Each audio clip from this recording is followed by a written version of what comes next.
નમસ્કાર. પ્રણામ મિત્રો.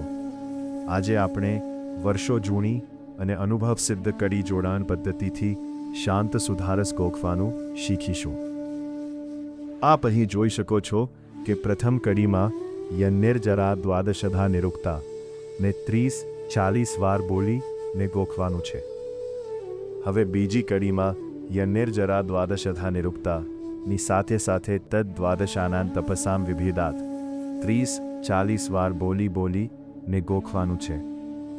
ત્યારબાદ ત્રીજી કડીમાં તદ દ્વાદશાનાં તપસામ વિભેદાત ની સાથે સાથે હેતુ પ્રભેદાદિહ કાર્યભેદઃ 30-40 વાર બોલીને ગોખવાનું છે.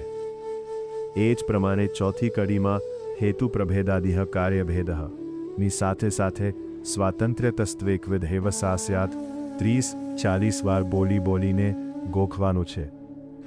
આ રીતે હવે દરેક કડીને 30-40 વાર બોલીને ગોખવાથી આખું શાંત સુધારસ કંઠસ્થ થઈ જશે.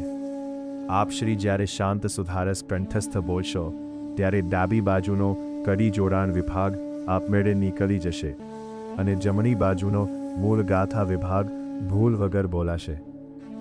તો ચાલો મિત્રો, કડી જોડાણ પદ્ધતિનો જાદુઈ પાવર અજમાવીને શાંત સુધારસ કાયમી યાદ રાખીએ.